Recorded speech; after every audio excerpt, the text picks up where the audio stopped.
কত আওয়ামী লীগের অনুগত জাতীয় পার্টি, তো তাহলে এখন জামাতের জাতীয় পার্টির অনুগত জামাতকে তাহলে নিষিদ্ধ করতে হবে। জামাতের বিপক্ষে মত একটা কিছু গেলেই জামাত বলে হলো দালাল। ঠিক আছে, শুধু একটা মতামতের জন্য আমাদেরকে দালাল বলে, অথচ জামাত 9 বছর জাতীয় পার্টি দালাল ছিল, 6 বছর আওয়ামী লীগের দালাল ছিল, আর 21 বছর বিএনপির দালাল ছিল, 53 বছরের প্রত্যেকটি বছর তারা দালাল ছিল। এখন এসে আমাদেরকে এসে বলে একটা মতামতের জন্য দালাল। ঠিক আছে, আমরা তো ধানের শীষ প্রতীক নির্বাচন করিনি, আপনারা করছেন। এই যে আওয়ামী লীগের সময় আমাদের একটা মনের মধ্যে কী একটা ক্ষোভ ছিল যে আওয়ামী লীগের পক্ষেই সবাই মিলে নির্বাচনটা করে ফেললো, ক্ষমতায় চলে আসলো। আচ্ছা, সামনে নির্বাচনটা কি এইরকম একটা নির্বাচন না? বলেন, যে আওয়ামী লীগের বিরুদ্ধে যারা ছিল তারা মিলে নির্বাচনটা করে নিল। তার মানে কি? মানে আওয়ামী লীগ যা করছে আমরা সেটা একটা পুনরাবৃত্তি করলাম। তার মানে এদেশের মানুষ আসলে কখনো পূর্ণ ভোটের অধিকার ফিরে পাইল না। ভোটের যে একটা স্বাদ, যে একটা প্রতিযোগিতা, একটা টান উত্তেজনা, এখন আপনি কি করেন? বিএনপি আর জামাত মিলে টান উত্তেজনা হবে? হ্যাঁ হ্যাঁ, ভাই ভাই হোক, জামাত বিএনপির পাশে দাঁড়াবে? হ্যাঁ বলেন তো। তো আমি বলতেছি সামনের নির্বাচনটা অনেক হতাশার নির্বাচন হবে। অনেকে বলতেছে সামনের নির্বাচনে প্রচুর ভোটার হবে, অনেক হবে, গোড়ার ডিম হবে। হ্যাঁ, না, এখন জামাত হলো বিএনপির সাথে টক্কর দেয়।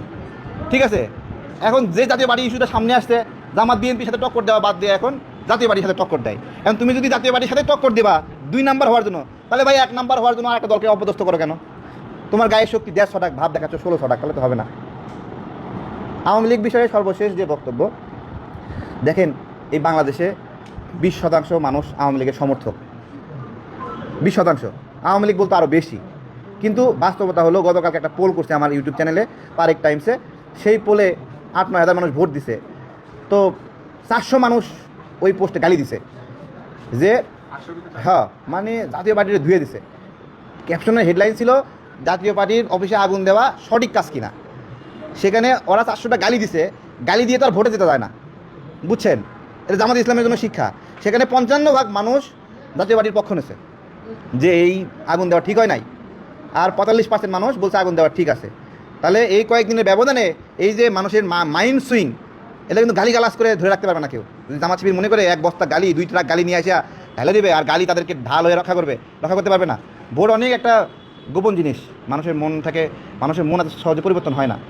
মানুষকে 2 কাপ চা খাওয়াই দিয়া, পানির একটা ফিল্টার লাগাই দিয়া, আর ওই হাত পাখা দিয়ে বাতাস করে বলবেন আমি বাতাস দিলাম, একটা ভোট দাও, এরকম না।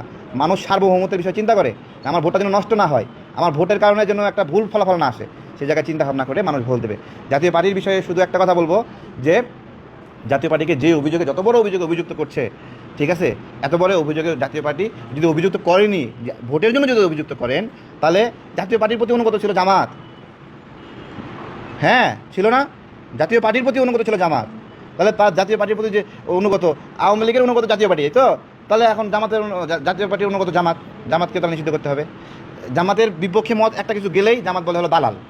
ঠিক আছে, শুধু একটা মতামতের জন্য আমাদেরকে দালাল বলে, অথচ জামাত 9 বছর জাতীয় পার্টি দালাল ছিল, 6 বছর আওয়ামী লীগের দালাল ছিল, আর 21 বছর বিএনপির দালাল ছিল, 53 বছরের প্রত্যেকটি বছর তারা দালাল ছিল।